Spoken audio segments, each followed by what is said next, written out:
saveur divine.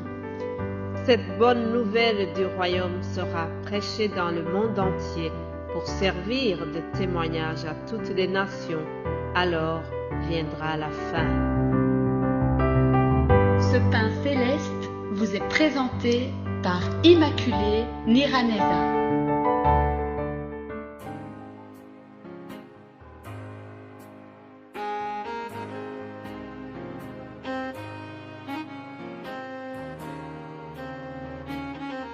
Shalom, shalom, mes bien-aimés de Dieu, que le nom de l'Éternel soit élevé. Je remercie le Seigneur pour cette journée qui s'offre encore à nous. Louons l'Éternel pour sa miséricorde. Comme vous le savez, cette semaine a été réservée à la miséricorde de notre Seigneur. En effet, notre Dieu est bon. Hier, ma sœur Odette vous a rappelé que les termes bonté, miséricorde, pardon sont vraiment très proches dans la Bible selon les versions. On a souvent ces termes qui sont presque semblables, alors il faudra les différencier selon le contexte. Mais le mot miséricorde dont nous sommes en train de parler dans sa langue d'origine, miséricorde signifie amour inébranlable, amour durable, amour loyal, c'est l'amour de Dieu. Seul notre Dieu a cet amour qui est durable, cet amour qui est infini. Alléluia. Alors, continuons notre méditation. Je vous propose de lire le psaume 136 qui parle de la miséricorde de Dieu. Louez l'Éternel car il est bon, car sa miséricorde durera toujours. Louez le Dieu des dieux, car sa miséricorde durera toujours. Louez le Seigneur des seigneurs, car sa miséricorde durera toujours. Ainsi de suite. Je lis seulement les 3 versets ici. Après, je vous propose de lire aussi dans Jérémie chapitre 33, verset 11. Je lis ceci. Les cris de réjouissance et les cris d'allégresse, les chants de fiancés et les chants de la fiancée, la voix de ceux qui disent « Louez l'Éternel des armées, car l'Éternel est bon, car sa miséricorde durera toujours. » Alléluia.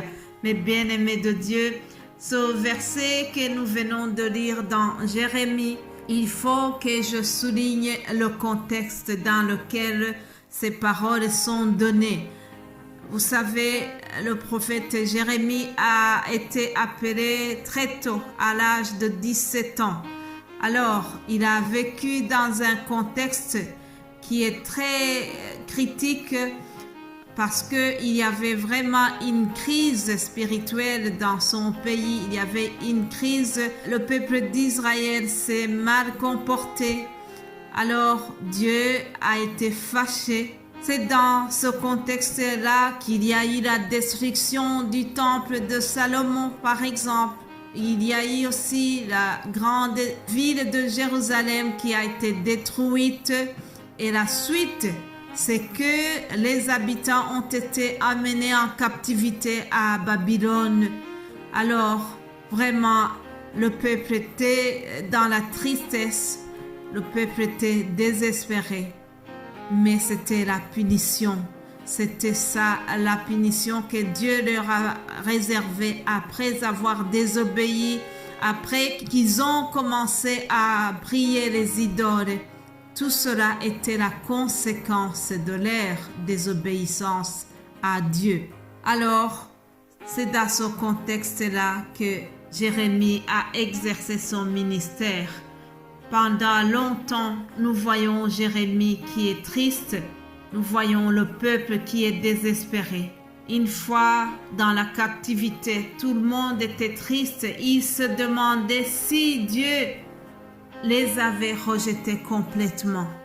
S'il y a une question qui restait dans le cœur des gens, c'est de se dire, est-ce que l'Éternel va vraiment encore penser à nous? Est-ce que l'Éternel va nous montrer son amour un jour? Est-ce que l'Éternel est encore miséricordieux? C'est ça la question dont on s'en posait.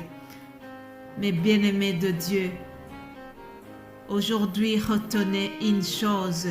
La miséricorde de Dieu ne dépend pas de la dignité de celui qui la reçoit. La miséricorde de Dieu dépend de sa nature même. Il est miséricordieux parce que il est amour. En effet, dans le premier épître de Jean, nous lisons au chapitre 4, verset 8, « Celui qui n'aime pas n'a pas connu Dieu, car Dieu est amour. » Alléluia, Dieu est amour. C'est pour cela qu'il nous réserve sa miséricorde. C'est pour cela que sa miséricorde durera toujours. Alors, dans sa grande bonté, Dieu a manifesté son amour au peuple d'Israël malgré qu'il s'était mal comporté. Alors, il a passé au travers Jérémie pour redonner l'espoir, pour redonner de belles promesses, pour confirmer qu'il va faire une nouvelle alliance avec eux, qu'il va les ramener de leur captivité pour les ramener dans leur pays en Israël. Alors il a promis qu'il les rétablira comme autrefois. Au verset 8 de ce chapitre 33, nous lisons l'Éternel qui dit « Je les purifierai de toutes les iniquités qu'ils ont commises contre moi. » En effet, ils avaient commis des péchés contre l'Éternel. Ils s'étaient tournés vers des dieux étrangers, des faux dieux. Ils ont adoré Baal et Dieu n'était pas content. Mais dans son amour, dans sa grande miséricorde, Dieu les promet qu'il va les pardonner, qu'il va faire une nouvelle alliance avec eux. Alléluia. Et Dieu n'a pas menti, Dieu est fidèle. Nous ne sommes pas fidèles, mais lui, il reste fidèle. Alléluia. Et dans ce chapitre 33 de Jérémie, Dieu continue à leur donner vraiment de nouvelles promesses. Il leur dit, cette ville sera pour moi un sujet de joie, de louange et de gloire. Voilà, les ruines de Jérusalem vont être à nouveau rebâtis et ça sera un sujet de joie. Alléluia. Cela a été fait, chers amis, parce que Dieu ne ment pas. Alléluia. Et Dieu leur dit que parmi toutes les nations de la terre qui apprendront tout le bien que je leur ferai, elles seront étonnées et émues de tout le bonheur et de toute la postérité que je leur accorderai. Cela a été réalisé comme l'Éternel l'avait promis, chers amis, parce que notre Dieu est miséricordieux. Tel qu'il l'avait promis, cela a été réalisé. Par sa miséricorde, Dieu leur a donné des autres belles promesses que nous trouvons dans ce livre de Jérémie. C'est ainsi que, par exemple, dans le chapitre 29, 11, Dieu leur dira « Je connais les projets que j'ai formés sur vous, dit l'Éternel, projets de paix et non de malheur, afin de vous donner un avenir et de l'espérance. » Alléluia! Voilà, Dieu est miséricordieux. Il a aussi des projets de bonheur. Pour toi qui m'écoutes, il a aussi des projets d'amour pour toi qui viens d'écouter son message. Alors, gardons l'espoir, chers amis. Il se peut qu'aujourd'hui, tu traverses des moments difficiles comme le peuple d'Israël avait connu, mais je voudrais vraiment te dire que notre Dieu est miséricordieux. Notre Dieu ne t'a pas oublié. Dieu est bon. Dieu est amour. Il va un jour te manifester sa bonté. Ne sois pas désespéré. Continue de s'accrocher à lui car sa miséricorde est inconditionnelle. Il ne dépend pas de notre dignité, mais sa miséricorde dépend de sa nature même. Dieu est amour. Alléluia.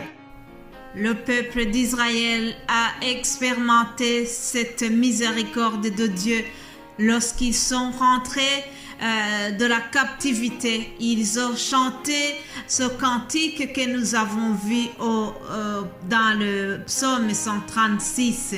Louez l'Éternel car il est bon, car sa miséricorde durera toujours. Je le proclame aussi, je déclare que sa miséricorde durera toujours. Ensemble, continuons à espérer, gardons la confiance en notre Dieu. Il est fidèle et il ne nous abandonnera jamais. Alléluia. Soyez bénis au nom de Jésus-Christ. Amen.